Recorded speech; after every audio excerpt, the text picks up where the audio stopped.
Assalamualaikum warahmatullahi wabarakatuh. Baiklah kawan-kawan dimanapun berada, pertama dan yang paling utama kita panjatkan puji dan syukur kehadirat Allah Subhanahu wa Ta'ala. Selawat dan salam semoga terlimpah surah atas junjungan alam yang habibuna wa nabiyuna Muhammad sallallahu alaihi wasallam, kepada keluarganya, para sahabatnya, dan sampailah kepada kita semua. Selanjutnya pada siang hari ini mari kita sama-sama untuk senantiasa bersyukur kepada Allah atas nikmat iman dan Islam, sehat walafiat, sehingga alhamdulillah kita masih diberikan umur panjang dalam keadaan sehat walafiat. Teman-teman semuanya, baiklah pada kesempatan kali ini kita akan melanjutkan kembali seri kita, kajian kita. Dalam hal ini kita akan terus melanjutkan pembahasan tentang ilmu, ya. Yang mana 2 season kemarin kita sudah memberikan penjelasan tentang ilmu, dan sekarang yang masih ada keterkaitan dengan ilmu. Baiklah, kita akan membahas tentang suatu kalimat atau ungkapan, yaitu al-ilmu bila amal kasajar bila samar. Nah, ini. Ilmu tanpa amal seperti buah, seperti pohon yang tidak berbuah. Nah, itu. Jadi ini pentingnya kita mengamalkan ilmu. Ya. Di sini memang ilmu sudah kelihatan, walaupun tidak diamalkan peribahasanya, tapi tetap dia masih berguna, masih seperti pohon. Apalagi ilmu itu diamalkan. Oleh sebab itu pentingnya kita belajar ilmu, karena ilmu itu warasatul anbiya. Apa itu warasatul anbiya? Pewaris dari para nabi.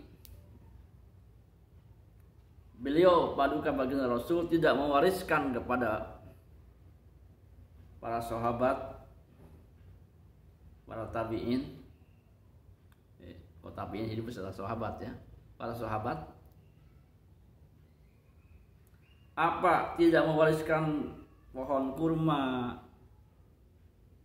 tidak mewariskan apa itu berbentuk yang lain seperti unta, ya. Kalau di sana itu kan. Tetapi Rasul mewariskan kepada para sahabat, yang dilanjutkan kepada para tabi'in, oleh tabi'in mengikuti sahabat, kemudian tabi'in diikuti salafus saleh, tabi'ut tabi'in. Nah, artinya para ulama. Jadi ilmu itu secara langsung warisan Nabi. Al ilmu warasatul anbiya. Jadi ilmu itu warisan para nabi. Makanya ilmu itu sangat mulia. Sangat mulia, sehingga dikaitkan Allah akan angkat derajatnya seorang yang beriman pertama, dan yang kedua orang itu berilmu pengetahuan. Nah, jadi Allah akan kasih derajat itu, ya punya ilmu, ya punya ilman, ya punya iman, ya punya ilmu. Beberapa derajat dengan beberapa derajat. Ya rafa'illahu alladzina amanu minkum wal ladzina utul ilma darajat. Jadi derajat beda. Bisa membedakan antara orang yang beriman dan berilmu. Bagi orang yang beriman tapi ilmunya sedikit beda, ada banyak perbedaan. Justru sekali lagi, tak bosan-bosan, tak jemu-jemu, saya mengajak kepada diri saya sendiri khususnya Dan kepada teman-teman, kawan-kawan, kaum muslim dan muslimat dimanapun berada, mari kita mencintai ilmu, mencintai ilmu. Bahkan dalam sebuah keterangan, ya, kun aliman, ini kalau tidak salah hadis, ya, hadis sebagai Rasul, kun aliman, jadilah kamu orang alim. Satu, kita sudah menjadi orang yang punya ilmu, orang alim yang mengetahui berbagai macam ilmu. Kun aliman. Nah, ini untuk menjadi orang alim ini bukan gampang, ya. Tentunya harus kerja keras, harus belajar kepada guru mursyid, guru yang membawa petunjuk, istiqomah, ikhlas, sungguh-sungguh, dan seterusnya. Itu menjadi orang alim itu tidak mudah. Nah, itu mendapat ridho guru, ridho orang tua, baru menjadi orang alim. Jadi saking susahnya menjadi orang alim, tidak semua orang yang sekolah Islam atau mondok, ya, jadi ulama besar, ya, tidak semuanya bisa bangun pondok pesantren, karena menjadi orang alim ini adalah sudah ditentukan Allah, dan prosesnya kita harus belajar sungguh-sungguh. Itu menjadi orang alim. Jadi kalau kita merasa belum alim, tidak alim, maka yang kedua opsi yang kedua adalah au muta'aliman. Tidak menjadi orang alim, tidak menjadi ulama besar, tidak menjadi ulama, belum menjadi ustadz,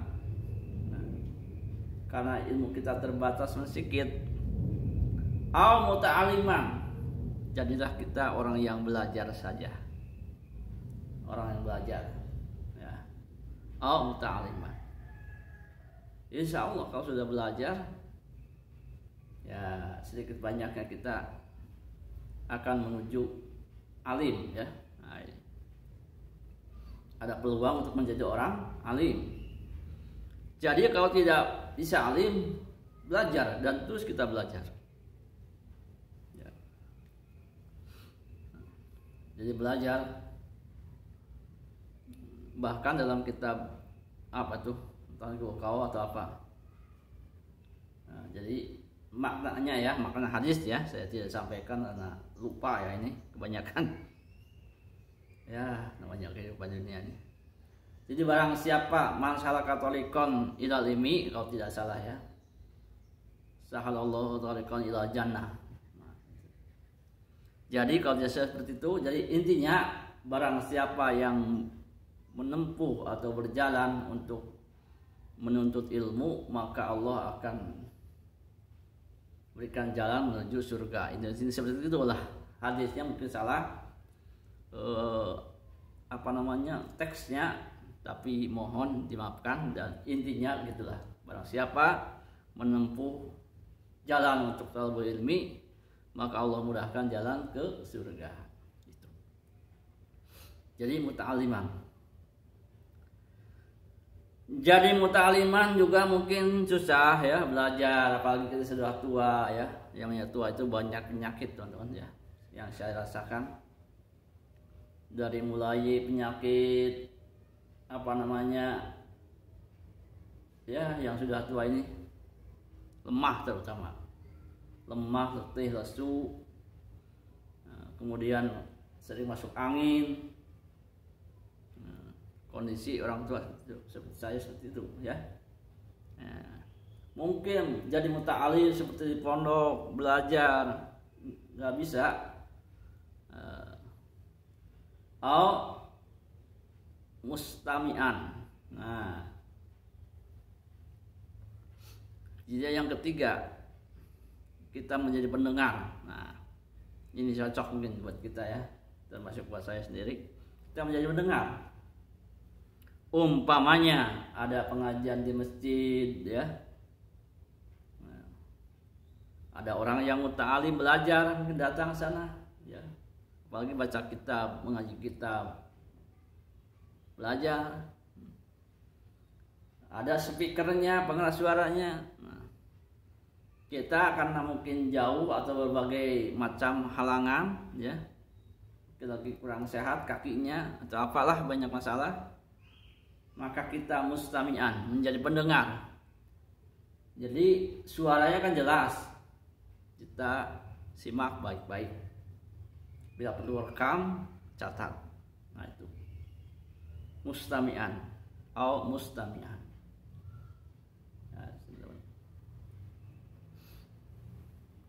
Selanjutnya teman-teman, jadi mustami ini pendengar yang baik ya, mendengarkan dengan konsentrasi, dengan serius, dengan hati yang ingin tahu, ingin jelas ya, ingin mendapatkan ilmu, insya Allah Allah akan berikan keberkahan. Nah, itu. Kemudian jadi mustami pun mungkin tidak bisa ya, karena di masjidnya nggak ada speaker gitu ya, atau dianya juga sibuk kerja di tempat lain. Paling tidak muhiban, cinta kepada ilmu, cinta kepada orang yang menuntut ilmu, apalagi cinta kepada orang yang punya ilmu, itu orang alim, para ulama, para asatidz. Itu muhiban. Yang keempat, jadi jadi pencinta ya, cinta kepada ilmu, kepada orang yang ahli ilmu. Nah itu sangat dianjurkan. Wala takhul khamisan fatahaliku, dan janganlah kamu yang menjadi orang yang kelima. Apa itu? Jadi orang alim tidak, belajar pun tidak juga, mendengar pun tidak suka juga, tidak mau mendengarkan, tidak suka juga kepada orang ilmu yang berilmu, kepada ilmu. Nah, maka jika yang kelima tersebut patah halik, maka kamu akan binasa. Nah, jadi sekali lagi ilmu ini sangat penting, tapi bukan tujuan ya. Ini sarana, ilmu ini bukan tujuan, sarana untuk mencapai wasilah menuju akhirat. Jadi sarana untuk menjadi takwa. Setelah takwa kita akan menuju akhirat. Jadi kalau sudah takwa di akhirat kita udah aman ya, udah aman karena kita sudah bertakwa. Ya, ini imtisalu awamirillah wa jinabun nawahi, menjalankan perintah Allah, menjauhi larangan-larangannya. Itu.